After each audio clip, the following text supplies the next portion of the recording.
Ici, il y avait quelqu'un qui vendait de l'engrais et qui achetait du blé. La Syrie était là, sur le bord du Chenal.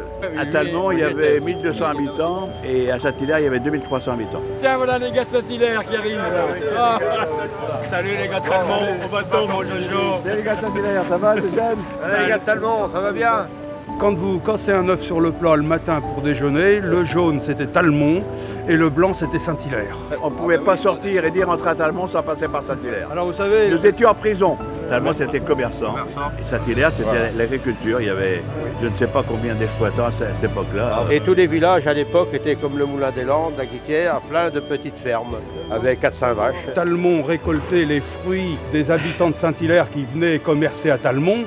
Saint-Hilaire, j'oserais dire que lui, il avait le gros inconvénient, c'est d'avoir beaucoup de voiries, beaucoup de chemins à entretenir. Il y avait autant de kilomètres de chemin que le département avait de routes nationales. C'est à partir de la fusion qu'il y a eu un gros progrès sur les chemins. Une fusion, c'est pas anodin, parce qu'il y a 50 ans, mais il y a toujours eu, pendant de nombreuses années, des gens qui n'avaient pas admis que cette fusion soit faite, autant de Saint-Hilaire que de Talmont.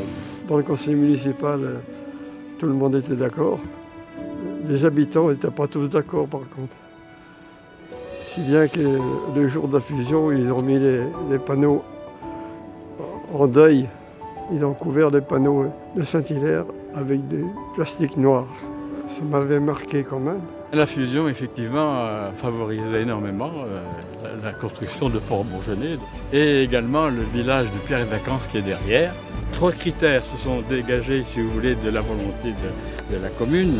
C'était l'allongement de la saison. De 2 mois, elle a passé au moins à 4 mois, et voire 6 mois. Réserver en priorité l'emploi sur les gens du pays talmondais. L'évolution thermodynamique, elle vient d'ici au départ, Ouais. parce que le touriste est arrivé, il y avait un complexe, il y avait tout, il y avait des tennis, il y a eu un port, et bien sûr grâce à M. Jean d'Arche de Lyon, là on peut lui faire merci, qui a eu une vision de l'avenir extraordinaire. Il y a 2 histoires à Talmont. Il y a une première qui a démarré avec la fusion, il y a 50 ans. Cette fusion, elle a engendré en définitive Port-Bourgenais, qui a été le démarrage du développement talmondais sur le plan du tourisme, sur le plan du commerce, sur le plan de l'artisanat. Et aujourd'hui, on arrive à la fin de l'histoire. Port-Bourgenais va redémarrer et ça va être une deuxième évolution. Donc il faut toujours envisager l'avenir.